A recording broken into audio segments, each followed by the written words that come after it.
Hello प्यारे दोस्तों, स्वागत है आपका इंटरव्यू क्लासेस में। बात करेंगे अपने प्रश्नावली 10वीं के मोस्ट इंपोर्टेंट जो क्वेश्चन है और बार बार पूछे जा रहे हैं उनके बारे में। बहुत ही इजी है, ज़्यादा कुछ मुश्किल नहीं है, लेकिन यहाँ से कम ही सवाल पूछे जाते हैं, लेकिन जो पूछे जाते हैं बहुत ही आसान पूछे जाते हैं। तो इनकी हम बात करेंगे। मोस्ट इंपोर्टेंट क्वेश्चन है, ध्यान से देखिएगा।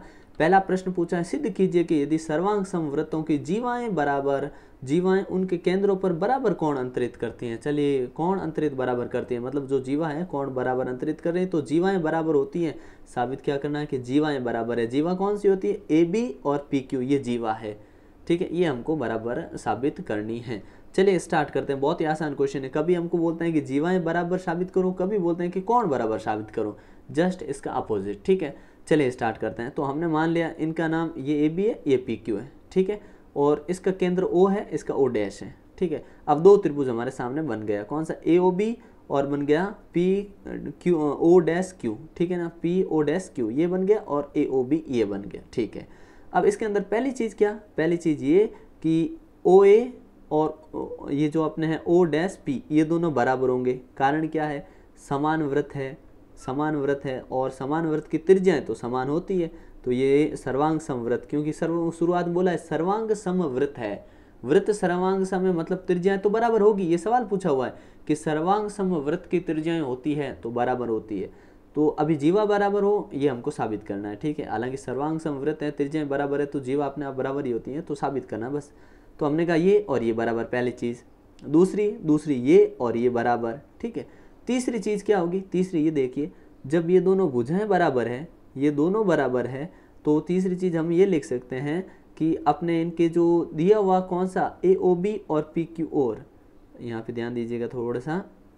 हाँ, क्या कि ए ओ और पी क्यू ये बराबर दे चुके हैं, सर्वांग समवृत्त की त्रिज्या है। दूसरा हमको कोण कौन सा? ये ए ओ बी, ये कोण और ये कोण बराबर है। क्यों? क्योंकि ये हमको दिया हुआ है।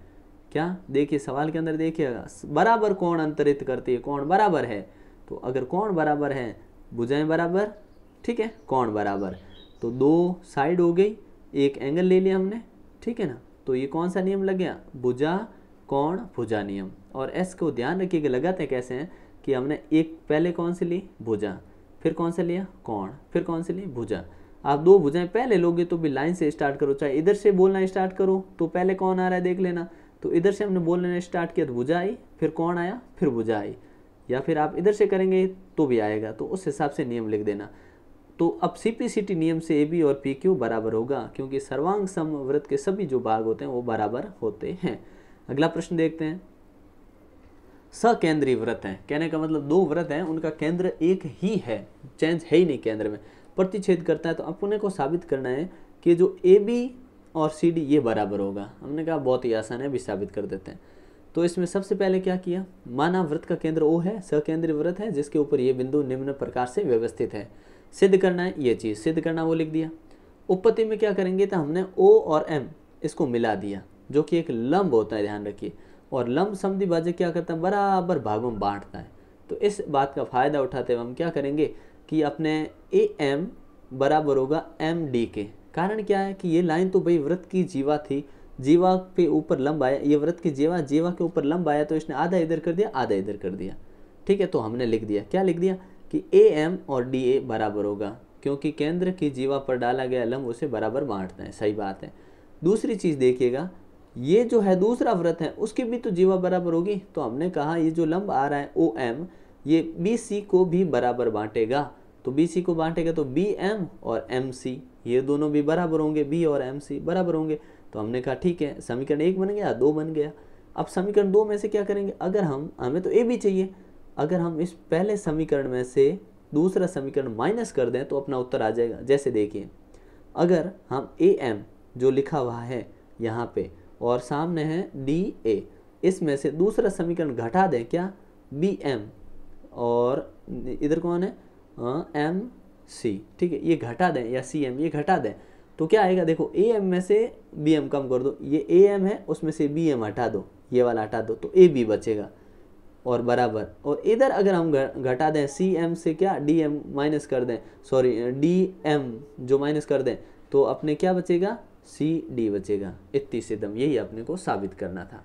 ठीक है ना, ज़्यादा मुश्किल नहीं है क्वेश्चन। ठीक है ना, तो इस प्रकार से ये नीचे साबित किया हुआ है, आप लिख सकते हैं। फिर एक क्वेश्चन और बोला गया हमसे, जो कि बहुत ईजी क्वेश्चन है, ज़्यादा मुश्किल नहीं है। बोला गया समान वृत्त की जीवाएं प्रतिच्छेद कर रही है, ठीक है, जीवाएं दोनों बराबर दे रखी है, प्रतिच्छेद बिंदु पे कर रही है, ठीक है, जीवाएं बराबर कोण, आपको बोला कि कौन बराबर बनाती है, कौन साबित करना है बराबर। तो हमने कहा ठीक है, साबित करते हैं। साबित करने के लिए जो नियम है उनके अनुसार देखिए, पहले क्या लिखेंगे, सबसे पहले देखिए रचना करेंगे, क्या कि ये इसके ऊपर हमने लंब डाला है, तो यहाँ पे देखिए OMA और OMD ये कौन है, ये अपने दो हमने त्रिभुज ले लिए ONE। इस पे लंब कहाँ से डाला हमने, लंब ये डाला, ध्यान रखिएगा, ये जो डैश डैश बना है ये लंब डाला है। लंब डालने का फ़ायदा ये होता है कि जो अपने ये जीवा जो थी वो अब आधी हो चुकी है, आधी इधर बंट गई, आधी उधर बंट गई, ठीक है। अब इसके अंदर देखिए कि समकोण त्रिभुज है, दोनों समकोण बन गए। इसके अंदर OE दोनों में आ रहा है, हमने कहा हाँ आ तो रहा है, ये OE देखिए त्रिभुज कौन सा लिया है, एक ये छोटा वाला त्रिभुज और दूसरा इधर ये छोटा वाला त्रिभुज, ये दोनों त्रिभुज, ठीक है। OE दोनों में आ गया। OM और OM देखिए, ये OM दोनों में बराबर होगा, क्यों, क्योंकि अगर जीवाएं जो है वो हमेशा क्या होती है, बराबर जीवाएं केंद्र से बराबर दूरी पर स्थित होती हैं। जीवा अगर बराबर है तो केंद्र से बराबर दूरी पर होगी, ठीक है। तीसरे इस बात से ये क्या साबित हुआ, इन दोनों चीज़ों से क्या साबित हुआ कि ये त्रिभुज होगा वो सर्वांगसम होगा। सर्वांगसम साबित कर दिया हमने। कौन सा, राइट एंगल हाइपोटेनियस साइड, मतलब एक हमने क्या लिया, समकोण लिया और उसके सामने जो OE थी ये कर्ण था, ये कर्ण ले लिया और एक हमने ले ली साइड भुजा, जिसके कारण ये क्या हो गया, सर्वांगसम साबित हो गया। अब बताइए कि अगर ये कोण सर्वांगसम साबित होता है, कौन से, ये दोनों कोण सर्वांगसम साबित होते हैं, तो फिर ये कोण और ये कोण इधर जो था ये भी तो बराबर होंगे ना, ठीक है ना। यही अपने को साबित करना था, जो हमने इधर नीचे लिख रखा है, ठीक है ना। ये इंपॉर्टेंट क्वेश्चन थे। मिलते हैं नेक्स्ट पार्ट में, तब तक के लिए जय हिंद जय भारत।